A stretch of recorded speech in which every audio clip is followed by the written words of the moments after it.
Today we're going to look at one of the most common attachment pairings that we see in our coaching practice, the anxious and the avoidant pairing. We're going to do this really by looking at the attaching pairing or the attachment pairing from the lens of three different categories. Number one is we want to help you understand what the anxious and avoidant attachments actually are. Number two is we want to help you understand why those two attachment styles are really attracted to one another. And number three is we want to take a look at the avoidant/anxious self-fulfilling cycle that they end up getting sort of caught in.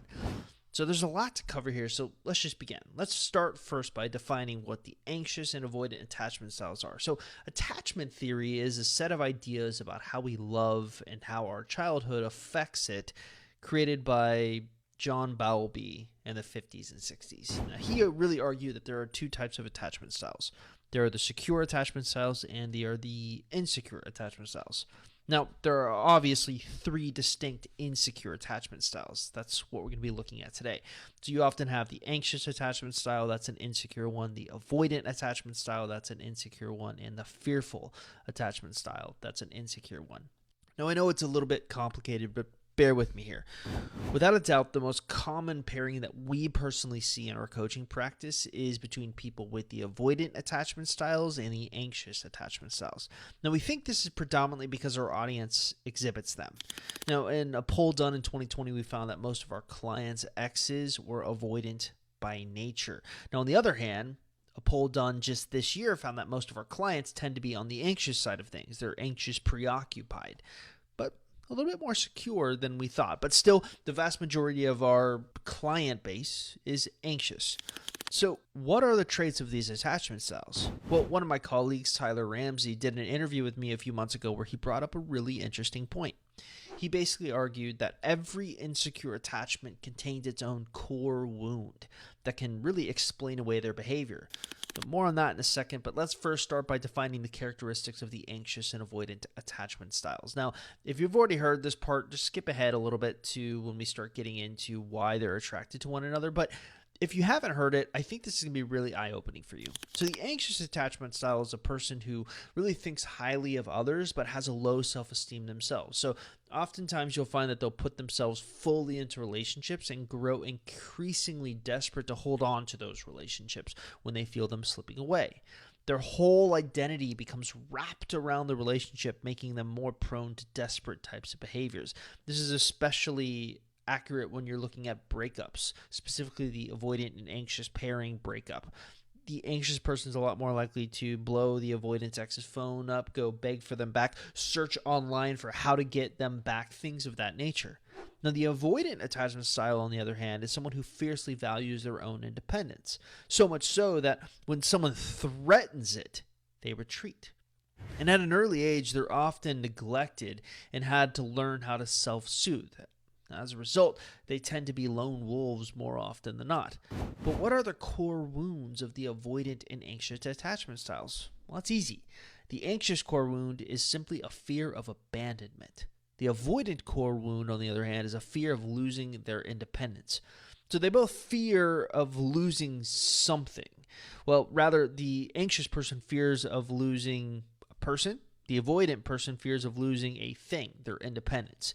Now, these core wounds effectively serve as triggering points for both the anxious and the avoidant attachment styles. And as you can imagine, they often get triggered when they enter into relationships with one another, which leads to an interesting question.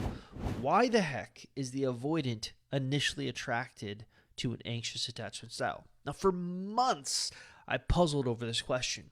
Now, on the outside, it can feel like the anxious attachment style is a prime trigger to the avoidance core wound, so they'd immediately flee, but that's not actually what occurs. Well, the first thing we need to really do is try to understand that the paradox really lies within an avoidant. Most people think that the avoidant doesn't want to find love, but that's false. They do. In fact, they want to fall in love, but they won't let anyone close enough to let this kind of unfold.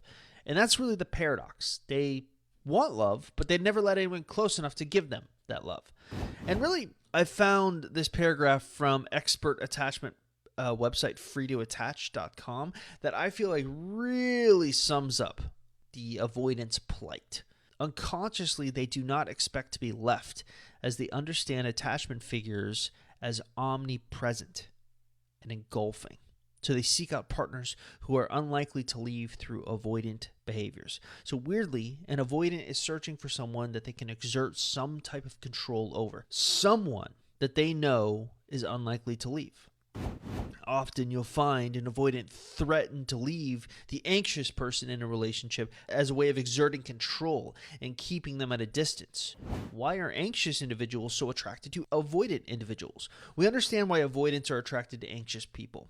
Avoidants are attracted because the anxious person kind of lets them get away with their avoidant behaviors. In fact, they give them more love when the avoidant behaviors are triggered, and that kind of makes the avoidant feel good. But why are the anxious people so attracted to avoidant people? Well, really everything starts with a core wound, and that's where we're going to start. For an anxious individual, the core wound is simple. They're afraid of being left. So this tells us that anxious individuals are often desperate to have a relationship in general. So when they encounter an avoidant and the avoidant suddenly pulls away, it often triggers them, causing them to want to invest more into that relationship. It's the push-pull principle, except backwards. And pretty soon, once the relationship starts, this really odd self-fulfilling cycle begins. I've talked a lot about this in the past, but I'm going to talk about it a little bit more in depth here because it's very accurate here. What is the self-fulfilling avoidance cycle? Well, have you ever really wondered why we've seen so many on-again, off-again relationships between this pairing in particular? In fact, freetoattach.com has their very own graphic depicting their very own self-fulfilling avoidance cycle between this pairing. So, right, the avoidant anxious cycle, right? The anxious person gets close, then the avoidant person runs away. Then the anxious person starts a fight because the avoidant person ran away. Then the avoidant person avoids the solution, and then they break up, and then there's a short-lived reconciliation, and then it just continues to happen again and again and again. Well, believe it or not, I've created my own graphic basically detailing the struggles with these two attachment styles when they've partnered together. One that I actually feel is a little bit more detailed than what is really talked about on freetoattach.com. So in my opinion, there are 8 distinct stages that happens when the anxious and the avoidant pair together. First off, the first stage really starts with the avoidant thinking, I want someone to love me. They want that love. The second stage is when they've found a person that they think is giving them that love and they feel, wow, this is great, my love troubles are over. They've often found the anxious person. The third stage starts when the avoidant person starts to notice some of the anxious behaviors from the other person and the cracks begin to form. Stage 4 is all about this going on long enough that the avoidant person starts debating on whether or not they're going to leave. Stage 5 is they actually leave. Stage 6 is they feel super happy about the fact that they left. They got their independence back. Stage 7 is really once enough time goes by where they're left alone, they start to feel a bit lonely, which leads them to start thinking that they can't ever find the right person for them. And stage 8 is I want someone to love me, and they go around and around in this cycle. Now take special note of the fact that every time any kind of retreating behavior occurs in this cycle, it's usually because of the natural friction occurring between the anxious and the avoidant attachment styles. For example, the cracks begin to form on stage 3.